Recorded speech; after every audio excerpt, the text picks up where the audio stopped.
நெல்லை மாவட்டத்தில் உள்ள பெரும்பாலான குளங்கள் வற்றிவிட்ட நிலையில் நீர் நிறைந்து காணப்படும் இலத்தூர் பெரிய குளத்துக்கு அரிய வகை பறவைகள் படையெடுத்து வருகின்றன. இதனால் அங்கு பறவைகள் சரணாலயம் அமைக்க வேண்டும் என கோரிக்கை எழுந்துள்ளது.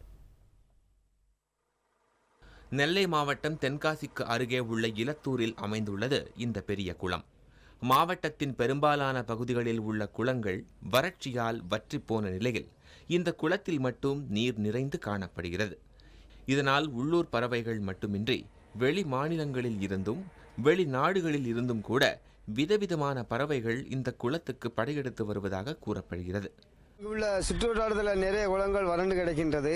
ஆகையால் இங்குள்ள இந்த ஒரு பெரிய குளத்தில் மட்டும்தான் தண்ணி நிகழ்ச்சி நிறைய இருக்கிறதுனால வெளிநாடுகளிலிருந்து பெரிய பறவைகள் எல்லாமே இங்கே தாமசம் கொடுக்காப்புல இருக்கு.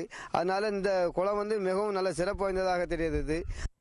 இனப்பெருக்கத்துக்காக அதிக அளவில் பறவைகள் தங்கியுள்ள இந்த நீர்நிலையில் பறவைகள் சரணாலயம் அமைக்க வேண்டும் என இப்பகுதி மக்கள் கோரிக்கை விடுத்துள்ளனர். தண்ணி இங்கே எப்போவுமே வத்தாமல் இருந்த குளத்தில் அது என்ன கேட்டிங்கன்னா, இந்த குளம் பக்கத்தில் ஒரு 10-12 குளம் இருக்குது, தண்ணி வத்திடும். இங்கே அதிசய பறவைகள் நிறைய இருக்கிறதுனால இந்த பறவைகளை பார்க்க மக்கள் நிறைய வர்றாங்க. சாயந்தரத்தில் இங்கே பக்கத்தில் ஊர்லேருந்து வராங்க. சரணாலயம் அமைப்பதால் பறவைகள் வரத்து இன்னும் அதிகரிப்பதோடு சுற்றுலா பயணிகள் மூலமாக அரசுக்கு வருவாயும் கூடும் என்கின்றனர் பொதுமக்கள். இந்த பகுதி மக்களின் கோரிக்கை குறித்து சுற்றுலாத்துறை அதிகாரிகளிடம் விசாரித்த போது அவர்கள் சரியான பதிலை தரவில்லை.